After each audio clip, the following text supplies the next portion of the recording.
estudiantes de la Universidad Pontificia Bolivariana y hoy nos encontramos con el doctor Nelson Carvalho.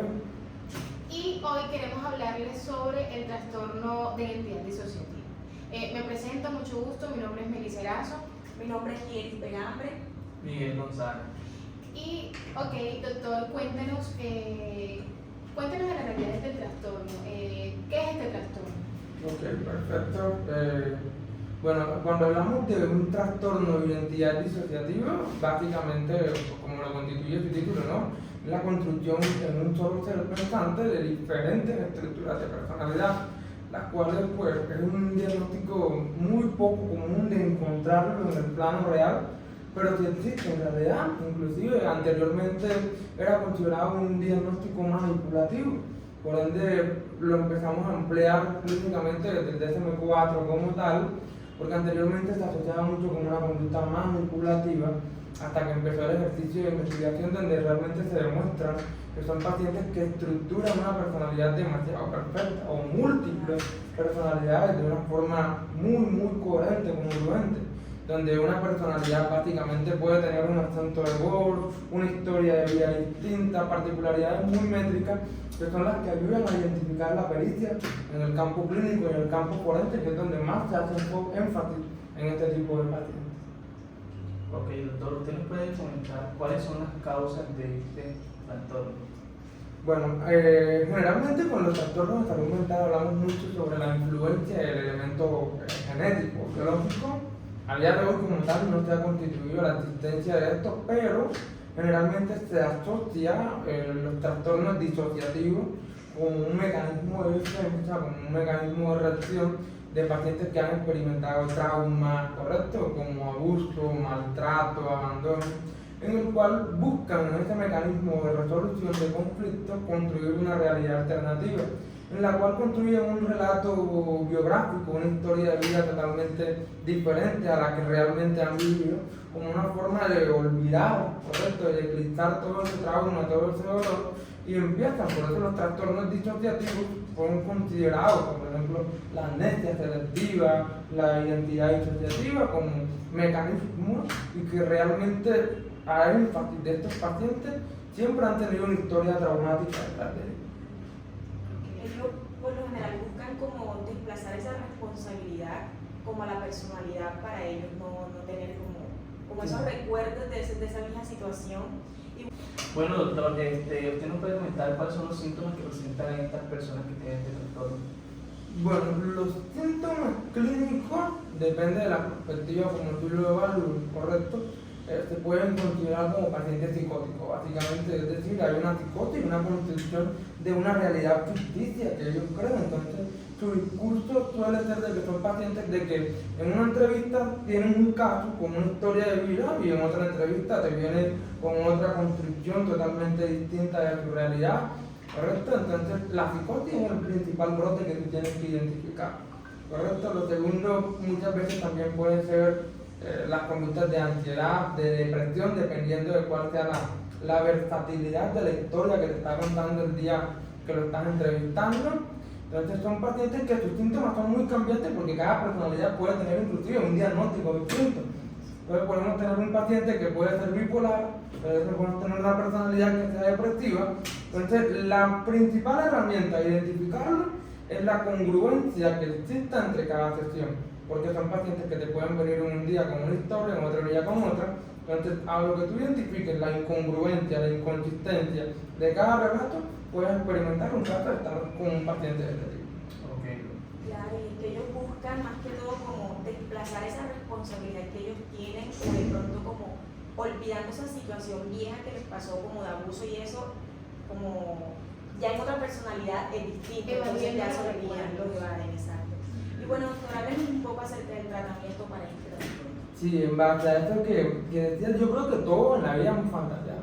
Yo creo que todos antes de dormir imaginamos un poquito una historia de vida diferente, ¿no? Como que queriendo que pasaran cosas que a lo mejor no pasan, pero el punto no está en fantasearlo, todos podemos hacerlo. El punto es cuando esta fantasía se construye en una realidad hasta el punto donde el paciente sufre como tal una desconexión 100% con el yo real, es decir, tu parte consciente de cuál es tu realidad, tu día de hoy. me preguntaba por el tratamiento como tal, desde el enfoque cognitivo-conductual, que básicamente es el enfoque más sistémico del sistema de salud. Realmente lo que se utiliza muchísimo, hay que verlo desde dos perspectivas: la psicofarmacológica, correcto, y la terapéutica. En la farmacológica se manejan este tipo de pacientes a base de antipsicóticos, correcto, como para tratar de disminuir al máximo el umbral de los brotes psicóticos y podamos tener un paciente un poco más consciente. Porque si no está medicado en tu esencia, vas a tener un paciente diferente en cada sesión. Entonces vas a tener un solo paciente de 10 pacientes, correcto, dependiendo del número de identidades que construyen. Pero desde la perspectiva terapéutica se utiliza mucho como tal el método socrático del que hablábamos ahorita, es decir, el discurso inicial. ¿Por qué se dice que este tipo de pacientes hay que tratar de encontrar el origen de dónde surgen estas personalidades? Y estas generalmente suelen salir a reducir. Bueno, la idea como tal de este tipo de pacientes es en cada intervención tratar de encontrar por qué surge cada una de estas identidades, y cuando ya tú hayas construido un vínculo terapéutico con tu paciente, lo llevas a la terapia de choque. La idea como tal es que cada una de las realidades que construye el paciente a través del razonamiento que tú le realices en cada terapia lo lleves a tu verdadera esencia de la realidad. ¿Qué pasa? Que aquí hay que aprender a distinguir dos cosas, y es la parte razonable y es la parte emocional. El paciente suele construir una realidad distinta porque su umbral emocional, es decir, el dolor, es lo que lo lleva como tal. Entonces, eso se considera inclusive clínicamente como despersonalización, que es un término que manejamos mucho. La idea con este tipo de pacientes no es abolir el recuerdo, sino que tenga un mejor control del umbral emocional, y eso lo hacemos fortaleciendo el elemento razonable, lo que se considera el término más famoso de la psicología cognitiva conductual, y es reestructuración cognitiva. Correcto. Ese es el énfasis en el cual nosotros deberíamos de trabajar con el tratamiento de estos pacientes. Ok, doctor. Bueno, y con respecto al trastorno y estos, digamos que este se da en niños, o sea, ¿se da desde niños o se puede dar como desde adultos en adelante? Ok, básicamente son patologías que, si nos aferramos al DSM, correcto, necesitamos un paciente con la mayoría de edad. Se pueden presentar rasgos en la adolescencia, correcto, sí se pueden presentar. Lo podemos manejar como episódico, es decir, como episodios donde se han presentado identidades disociativas. Es muy común en pacientes que son víctimas de abuso, correcto, de maltrato, que con el pasar de los tiempos van desarrollando el trastorno como tal. Pero para poder lograr un diagnóstico necesitamos un paciente en su efecto con su mayoría de edad. Y más o menos como cuántas personalidades puede desarrollar una persona con este trastorno. Como un aproximado entre No, en realidad pues el diagnóstico es plural, o sea, identidad disociativa, es decir, pueden ser múltiples. Generalmente se asocian a personas que desarrollan entre 3, 4, 5 como mucho, pero si tú buscas en YouTube vas a encontrar desde tutoriales que te hablan sobre el diagnóstico y personalidades con 12, 15, pero estas cantidades tienen 3, 4 que son las que construyen de una manera casi que perfecta. Y otro de los elementos importantes es la película Fragmentado, que nos ha vendido una idea un poquito errada sobre este diagnóstico, porque son personalidades con poderes y cosas supernaturales y todas esas cosas que no son así, sino que, bueno, lo comercial vende y han vendido el diagnóstico de esta forma, pero en el plano real es algo totalmente distinto. Ok, doctor, ¿usted nos podría decir cuál es el comportamiento que tienden a tener estas personas con este tipo de trastorno? ¿Cómo se comportan? Bueno, como te digo, esa respuesta en realidad es subjetiva, porque depende de la estructuración de cada una de las personalidades. Generalmente, la personalidad principal es una personalidad que es muy evitativa, ¿correcto? Porque no le gusta que le toquen esa historia de vida que es dolorosa, que lo quiebra como tal. Al contrario, su mecanismo generalmente es defensivo, es apático, es como que no vas a hablar conmigo, vas a hablar con otra versión que no existe, ¿correcto? Entonces son personalidades que son muy cerradas, un discurso muy limitante, y son cosas que hay que tener en cuenta para poder lograr romper, ¿no?, este esquema de defensa de un paciente, esa resistencia, y poder realmente hacer un trabajo terapéutico. Doctor, usted me hablaba un poquito de la amnesia disociativa, que era que, o sea, incluía también dentro de la identidad. Sí, que ellos es solían uno de los como- síntomas. claro. Sí, es uno de los síntomas. En realidad los trastornos disociativos tienen esta característica y es que a veces para llegar a un diagnóstico de trastorno de personalidad disociativa, uno de los síntomas iniciales siempre son los episodios de amnesia selectiva, de la amnesia disociativa, donde el paciente tiene la capacidad de borrar prácticamente de su registro biográfico, de su recuerdo, una experiencia dolorosa. Lo que pasa es que algunas veces es selectivo.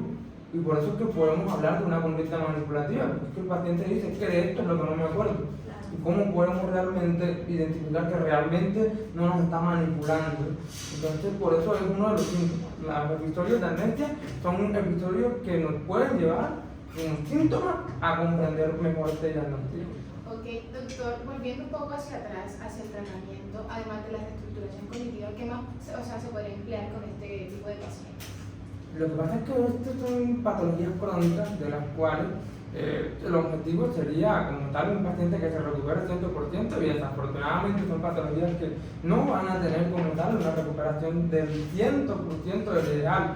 Por eso son pacientes que generalmente son farmacodependientes y en el ámbito terapéutico se hace mucho énfasis en la terapia familiar para aprender el manejo de este tipo de pacientes, cómo es el mecanismo de contención de este tipo de pacientes, porque las familias también tienen que aprender a tratar este tipo de patologías y cómo aterrizarlos a la realidad que ese paciente debe de presentar, porque ellos en sus momentos de dolor, en sus momentos de tristeza, en sus momentos emocionales, van a optar por construir nuevamente esa identidad y escapar. Entonces, yo creo que otro modelo terapéutico sería la psicoeducación familiar, donde les hacemos un énfasis sobre cómo se debe manejar Ellos este están tipo como de pacientes. conscientes del trastorno que la persona tiene. Y cómo se tratan y cuáles son los síntomas, inclusive las rutas de atención, de emergencia, de todo lo que se pueda ayudar para prevenir y garantizarle a este paciente una calidad de vida. Se Ok. necesita mucho acompañamiento de la Sí. Familiar, Además 100%. del acompañamiento familiar, ¿cómo viven ellos sus relaciones interpersonales?